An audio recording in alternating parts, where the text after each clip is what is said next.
CRT is one of the most talked about strategies in trading right now, and at the same time, one of the most misunderstood. You'll see people all over social media posting wins with it, but you'll also see thousands of traders blowing accounts trying to use the exact same concept. And the truth is, it's not because the strategy doesn't work.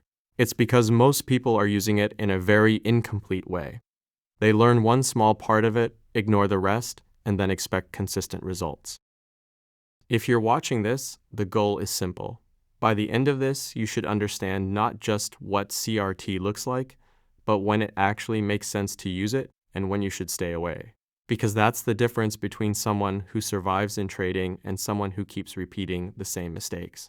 Most traders are taught that CRT is just about a candle sweeping the previous candle's range and then closing back inside it. That's what everyone focuses on. But that's only the surface level. That's just the first condition. If you're entering trades based only on that, then you're basically flipping a coin. Sometimes it will work, but over time it won't be consistent. Let's slow it down and actually understand what's happening. Imagine price is moving up, and then you get a candle that pushes above the previous candle's high, but instead of continuing higher, it closes back below that high. What just happened there? Price tried to break higher, took liquidity above the previous high, and then got rejected. That rejection is important. It tells you that there may not be enough strength to continue upward, and there's a possibility price could move in the opposite direction. That's what we call a bearish CRT. And in that situation, there's a good chance that price will move down and at least target the low of that candle. The same idea works in reverse for a bullish setup. Price sweeps the previous low, closes back above it, and then there's a chance it moves up to take the high. But notice the wording here. There's a chance, not a guarantee.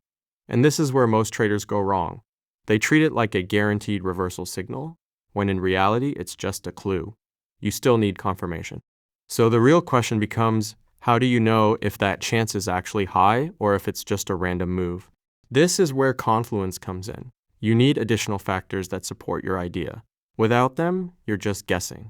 The first and probably the most important factor is SMT divergence. This alone can completely change your win rate if you understand how to use it properly. In simple terms, SMT divergence happens when two correlated assets are not doing the same thing.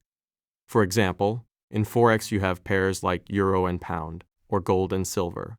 In crypto, you have Bitcoin and Ethereum. These assets usually move in the same direction because they're highly correlated. Now imagine gold is moving down and it breaks a previous low, but silver also moves down and fails to break that same low. That's a mismatch. That's where divergence forms. And when divergence happens at the bottom, it's considered bullish.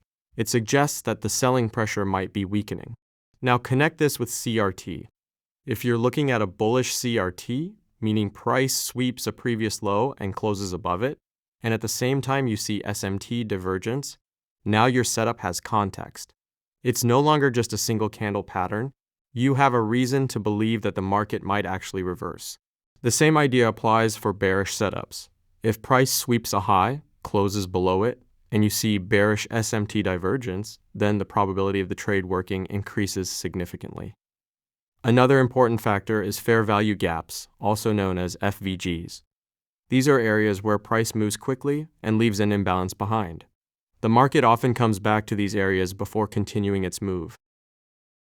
So let's say you get a bearish CRT, price sweeps the high and closes below.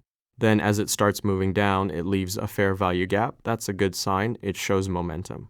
But it gets even better if the structure becomes cleaner. For example, price leaves a gap, comes back into it, reacts, and then continues down, leaving another gap. Now you have multiple imbalances supporting your direction. This adds more confidence to your setup. At that point, your trade is no longer based on just one idea.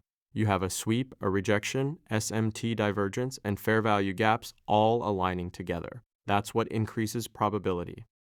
Risk management also becomes easier in this case. Instead of placing random stop losses, you can use structure. For example, placing your stop just above the last fair value gap in a bearish setup makes more sense because if price comes back above that area, your idea is likely invalid. Now let's talk about a mistake that almost every beginner makes when trading CRT. They hold their trades all the way, expecting price to fully sweep the opposite side every single time. And while that can happen, it doesn't always happen. If you always wait for full targets, you'll often watch winning trades turn into break-even or even losses. A smarter approach is to take partial profits. One common method is using the 50% level of the candle, also known as the 0.5 Fibonacci level. When price reaches that area, you can close a portion of your trade and reduce your risk. Trading is not about being right all the time.